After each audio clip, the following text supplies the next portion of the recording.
Legal ഡെസ്കിൽ നിന്ന് ഷബന സിയാദ് കൂടി ചേരുന്നുണ്ട്. ഷബന, നമുക്കറിയാവുന്നതുപോലെ ഈ വിഷയത്തിൽ ഹൈക്കോടതിയുടെ ഒരു നിരീക്ഷണം, ഇനി സഹായം നൽകില്ല, കൂടുതൽ സഹായം നൽകില്ല എന്ന് കേന്ദ്രം പറഞ്ഞിട്ടില്ലല്ലോ. ഇത് മാധ്യമവാർത്തകളുമായി ബന്ധപ്പെട്ടല്ലേ ഇത്തരത്തിൽ ഒരു നിരീക്ഷണം എന്നൊക്കെയുള്ളതായിരുന്നു. എന്തൊക്കെയായിരുന്നു കേന്ദ്രം കോടതിയിൽ ബോധിപ്പിച്ചത്? ഈ വയനാട് ഉരുൾപൊട്ടൽ ദുരന്തത്തെ തുടർന്ന് ഹൈക്കോടതി സ്വമേധയാ സ്വീകരിച്ച ഹർജിയാണ് കോടതിയുടെ പരിഗണനയിലുള്ളത്.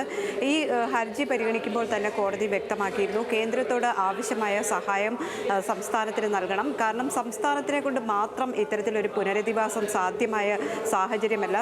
സമാനതകളില്ലാത്ത ദുരന്തമാണ് വയനാട്ടിൽ സംഭവിച്ചത്. അതുകൊണ്ട് തന്നെ കേന്ദ്രത്തിൻ്റെ സഹായം ആവശ്യമുണ്ട് എന്ന രീതിയിൽ ആദ്യം തന്നെ കേന്ദ്ര സർക്കാരിനോട് ഇത് സംബന്ധിച്ച നിലപാടും കോടതി തേടിയിരുന്നു. പലതവണ സഹായം നൽകണം എന്ന് ആവർത്തിക്കുകയും ചെയ്തിരുന്നു. കേന്ദ്ര സർക്കാർ ഇതിന് മറുപടി നൽകാൻ സമയം ചോദിക്കുകയും പിന്നീട് മറുപടി നൽകാം എന്ന് വിശദീകരിക്കുകയും ചെയ്തിരുന്നു. ഒരു ഘട്ടത്തിലും കേന്ദ്രം സഹായം നൽകില്ല എന്ന് കോടതിയിൽ പറഞ്ഞിരുന്നില്ല. ഇന്നിപ്പോൾ ഈ ഹർജി പരിഗണിക്കുമ്പോൾ സംസ്ഥാന സർക്കാർ കോടതിയെ അറിയിച്ചത് ഈ കേന്ദ്രം ഇത്തരത്തിൽ ധനസഹായം നൽകുകയോ അല്ലെങ്കിൽ കേന്ദ്ര ഫണ്ട് അനുവദിക്കുകയോ അതിതീവ്ര ദുരന്തമായി പ്രഖ്യാപിക്കുകയോ ചെയ്യില്ല. ഇതിൽ കൂടുതലായി കേന്ദ്രത്തിന് ഒന്നും തന്നെ ചെയ്യാനില്ല എന്ന് അറിയിച്ചു എന്നാണ്. അത് കേരളത്തിൻ്റെ പ്രതിനിധിയായ KV തോമസിന് ആഭ്യന്തര സഹമന്ത്രിയുടെ നൽകിയ കത്തിൻ്റെ പകർപ്പും കോടതിയിൽ ഇന്ന് ഹാജരാക്കി. ഈ കത്ത് കോടതി പരിശോധിച്ചു. അതോടൊപ്പം തന്നെ കോടതി ചോദിച്ച മറ്റൊരു കാര്യം, ഇത് മാധ്യമ വാർത്തകളുടെ അടിസ്ഥാനത്തിലല്ലേ സംസ്ഥാന സർക്കാർ ഇത്തരത്തിലൊരു വാദം ഉന്നയിക്കുന്നത് എന്നായിരുന്നു. എന്നാൽ സംസ്ഥാനം കോടതിയിൽ പറഞ്ഞത് അത്തരത്തിൽ മാധ്യമ വാർത്തകളുടെ അടിസ്ഥാനത്തിലല്ല, ഈ രീതിയിലൊരു കത്ത് നൽകിയിട്ടുണ്ട്. കേന്ദ്രത്തിൻ്റെ ഭാഗത്തു നിന്ന് കൂടുതൽ സഹായമൊന്നും പ്രതീക്ഷിക്കേണ്ടതില്ല എന്ന രീതിയിലാണ്. വയനാട്ടിലെ പുനരധിവാസം വലിയ പ്രതിസന്ധിയിലാണ്. സംസ്ഥാനത്തിൻ്റെ ഫണ്ട് കൊണ്ട് മാത്രം ഇത്തരത്തിലൊരു പുനരധിവാസം നടക്കില്ല. അതുകൊണ്ട് തന്നെ കേന്ദ്രം അടിയന്തരമായി സഹായം നൽകണം എന്നതായിരുന്നു. അമിക്കസ് ക്യൂറിയും ഇതുമായി ബന്ധപ്പെട്ട് റിപ്പോർട്ട് ഫയൽ ചെയ്തിരുന്നു. അതിതീവ്ര ദുരന്തമായി പ്രഖ്യാപിക്കണം എന്ന് അമിക്കസ് ക്യൂറി കോടതിയിൽ ആവശ്യപ്പെടുകയും ചെയ്തിരുന്നു. ശേഷം കേന്ദ്ര സർക്കാരിൻ്റെ അഭിഭാഷകൻ ഇന്ന് കോടതിയിൽ വ്യക്തമാക്കിയത് കേന്ദ്രം അന്തിമമായൊരു തീരുമാനം എടുത്തിട്ടില്ല. നേരത്തെ തന്നെ ഫണ്ട് സംസ്ഥാന സർക്കാരിന് കൈമാറിയിട്ടുണ്ട്. ഫണ്ട് നൽകുന്ന കാര്യത്തിൽ വ്യക്തമായൊരു തീരുമാനത്തിലേക്ക് എത്തിയിട്ടില്ല. അതുപോലെ അതിതീവ്ര ദുരന്തം എന്ന് പ്രഖ്യാപിക്കുന്നത് അതിതീവ്ര ദുരന്തമായി പ്രഖ്യാപിച്ചാൽ വലിയ സഹായങ്ങൾ വയനാട്ടിലുള്ള പാവപ്പെട്ട അല്ലെങ്കിൽ ദുരിതം അനുഭവിക്കുന്ന ആളുകൾക്ക് ലഭിക്കും എന്നതുകൊണ്ടാണ് സംസ്ഥാന സർക്കാർ ഇത്തരത്തിൽ ആവശ്യപ്പെട്ടിരുന്നത്. അതിൽ ഉന്നതതല യോഗം ചേരേണ്ടതുണ്ട്. ഇത്തരത്തിൽ ഉന്നതതല യോഗം ചേർന്നിട്ടില്ല.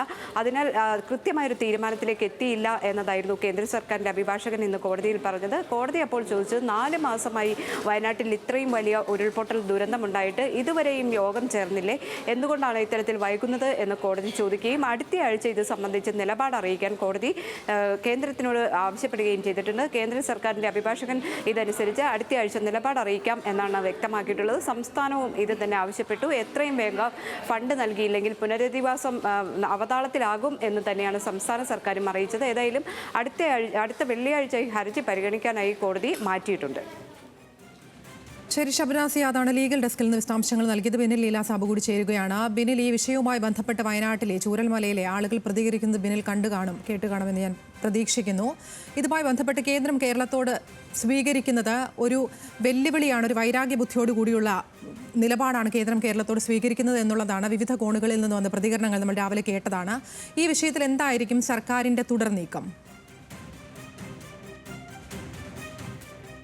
നിയമപരമായി മുന്നോട്ട് പോവുക എന്നുള്ളത് തന്നെയാണ് സംസ്ഥാന സർക്കാർ തീരുമാനിച്ചിട്ടുള്ളത്. ഇന്ന് രാവിലെ റവന്യൂ മന്ത്രി കെ രാജൻ പറഞ്ഞപ്പോഴും അത് തന്നെയാണ്. ഇന്ന് കോടതി ഈ വിഷയം പരിഗണിക്കുന്നുണ്ട്. കോടതിയിൽ കേന്ദ്രം എന്താണെന്ന് പറയുന്നത് നോക്കട്ടെ. കോടതി ഇക്കാര്യത്തിൽ എന്ത് നിലപാടെടുക്കുന്നു അതനുസരിച്ച് മുന്നോട്ട് പോകുമെന്നാണ് റവന്യൂ മന്ത്രി വ്യക്തമാക്കിയത്. സംസ്ഥാന സർക്കാരിന്റെ നിലപാടും അത് തന്നെയാണ്. എന്തായാലും ഈ കേസ് പരിഗണിക്കാൻ മാറ്റിയിട്ടുണ്ട്. എന്തായാലും അടുത്ത വെള്ളിയാഴ്ച വരെ കാത്തിരിക്കുക എന്നുള്ളത് തന്നെയാണ് സർക്കാർ ഇപ്പോൾ എടുത്തിരിക്കുന്ന നിലപാട്. എന്തായാലും രാഷ്ട്രീയമായും നിയമപരമായും നേരിടാൻ തന്നെയാണ് സർക്കാർ തീരുമാനിച്ചിട്ടുള്ളത്. ജനാധിപത്യ വിരുദ്ധമായ നടപടി എന്നാണ് റവന്യൂ മന്ത്രി കടുപ്പിച്ച് പറഞ്ഞതും. ഈ ദുരന്തമുണ്ടായി പ്രധാനമന്ത്രി വന്നു പോയതിന് പിന്നാലെ തന്നെ വിവിധ കോണുകളിൽ നിന്ന് ഈ ആവശ്യം ഉയരുന്നുണ്ട്. ദേശീയ ദുരന്തമായി പ്രഖ്യാപിക്കണം എന്നുള്ളത് തന്നെയായിരുന്നു ആവശ്യം. പക്ഷേ അതിന് സാങ്കേതികമായ തടസ്സമുണ്ട് എന്നാണ് കേന്ദ്ര സർക്കാർ വ്യക്തമാക്കുന്നത്. ഇന്നലെ കേരളത്തിന് നൽകിയ കത്തിലും ഇത് വ്യക്തമാക്കുന്നുണ്ട്. ദേശീയ ദുരന്തമായി പ്രഖ്യാപിക്കാൻ കഴിയില്ല എന്നുള്ളതാണ്. മാനദണ്ഡങ്ങൾ അനുസരിച്ച് അങ്ങനെ പ്രഖ്യാപിക്കാൻ കഴിയില്ല. മാത്രമല്ല അതിൽ ചൂണ്ടിക്കാണിച്ച 2 കാര്യങ്ങൾ കൂടിയുണ്ട്. അത് ഇതാണ്. ഒന്ന്, സംസ്ഥാന ദുരന്ത നിവാരണ ഫണ്ടിലേക്ക് 24-25 തുക 388 കോടി മുൻകൂറായി നൽകിയിട്ടുണ്ട്. മാത്രമല്ല AG കേന്ദ്രത്തെ അറിയിച്ച ഒരു കണക്ക് കൂടിയുണ്ട്. സംസ്ഥാന ദുരന്ത നിവാരണ ഫണ്ടിൽ 395 കോടി രൂപ നീക്കിയിരിപ്പുണ്ട്. ഇങ്ങനെ രണ്ട് തുക എടുത്തു പരിശോധിച്ചാൽ ഏകദേശം 800 കോടിയോളം രൂപ സംസ്ഥാന സർക്കാരിന്റെ അല്ലെങ്കിൽ സംസ്ഥാന ദുരന്ത നിവാരണ ഫണ്ടിൽ ബാക്കിയായി ഉണ്ട് എന്നൊരു കാര്യം ചൂണ്ടിക്കാണിച്ചിട്ടുണ്ട്. പക്ഷേ ഇത് ഈ വയനാട് ദുരന്തമായി അതിനുവേണ്ടി ഉപയോഗിക്കാൻ കഴിയില്ല എന്നാണ് സർക്കാർ വ്യക്തമാക്കുന്നത്. ഇതിന് പറയുന്ന കാരണം മറ്റ് ദുരന്തങ്ങൾ, സംസ്ഥാനത്ത് മഴയടക്കമുള്ള പ്രശ്നങ്ങളുണ്ട്, അതിന് അടുത്തിടെ നീലേശ്വരം വെടിക്കെട്ട് അപകടം അടക്കമുള്ള കാര്യങ്ങളുണ്ടായി, അതിനൊക്കെ വിനിയോഗിച്ചത് ഈ തുകയാണ്. മാനദണ്ഡങ്ങളനുസരിച്ച് അതിനാണ് ഈ തുക വിനിയോഗിക്കേണ്ടത്. മാത്രമല്ല ഇതിന് പ്രത്യേക പാക്കേജ് ആണ് വേണ്ടതെന്ന് സംസ്ഥാന സർക്കാർ ആദ്യഘട്ടം മുതൽ തന്നെ പറയുന്നുണ്ട്. അതാണ് ഇപ്പോഴും ആവശ്യപ്പെടുന്നത്. പക്ഷേ അതിലേക്ക് കേന്ദ്രം എത്തിയിട്ടില്ല. എന്തായാലും കോടതിയിൽ ഇന്ന് കേന്ദ്രം പറഞ്ഞ അല്ലെങ്കിൽ കോടതി പറഞ്ഞ കാര്യം അധികം തുക നൽകില്ല അല്ലെങ്കിൽ പ്രത്യേക സഹായം നൽകില്ല എന്ന് കത്തിൽ ചൂണ്ടിക്കാണിച്ചിട്ടില്ലോ എന്നുള്ളതാണ്. അത് സാങ്കേതികമാണ്. എന്തായാലും അതിലാണ് ഒരു വ്യക്തത വരേണ്ടത്. ഇക്കാര്യത്തിൽ കോടതിയിൽ സംസ്ഥാന സർക്കാർ അടുത്ത ദിവസം കേസ് പരിഗണിക്കുമ്പോൾ ഇക്കാര്യങ്ങൾ കൂടി വിശദീകരിക്കാനുള്ള സാധ്യതയുണ്ട്. എന്തായാലും ഇത് രാഷ്ട്രീയമായി തന്നെ നേടാൻ തന്നെയാണ് CPM തീരുമാനിച്ചിട്ടുള്ളത്. ഇന്ന് CPM സംസ്ഥാന സെക്രട്ടേറിയറ്റ് യോഗം ഉണ്ട്. യോഗത്തിലടക്കം ഇത് ചർച്ചയായി വരും എന്നാണ് മനസ്സിലാക്കാൻ കഴിയുന്നത്. കഴിഞ്ഞ ദിവസങ്ങളിലടക്കം ഇക്കാര്യങ്ങൾ മുഖ്യമന്ത്രി ഉൾപ്പെടെ ആവശ്യപ്പെടുന്നതാണ്. തെരഞ്ഞെടുപ്പ് ഉപതെരഞ്ഞെടുപ്പ് ഘട്ടത്തിലും ഈ വിഷയം സജീവമായി പരിഗണിച്ചു. തെരഞ്ഞെടുപ്പിന് വേണ്ടി ഈ വിഷയത്തെ രാഷ്ട്രീയമായി BJP ഉപയോഗിച്ചു എന്നടക്കമുള്ള ആരോപണം സംസ്ഥാന സർക്കാരിനും CPM അടക്കമുള്ള പാർട്ടികൾക്ക് ഉണ്ട്. എന്തായാലും ഇത് നിയമപരമായി തന്നെ മുന്നോട്ട് പോകട്ടെ എന്നാണ് റവന്യൂ മന്ത്രി ഇപ്പോഴും പറയുന്നത്. അടുത്ത വെള്ളിയാഴ്ച കോടതിയിൽ എന്ത് നടക്കും, അതിനുശേഷം നിയമപരമായി മുന്നോട്ട് പോകുന്ന കാര്യം അല്ലെങ്കിൽ തുടർ നടപടികൾ തീരുമാനിക്കുമെന്നാണ് സർക്കാർ അറിയിക്കുന്നത്. ആതിര. ശരി, ബിനിൽ ലീല സാബു ആണ് വിശദാംശങ്ങൾ നൽകിയത്.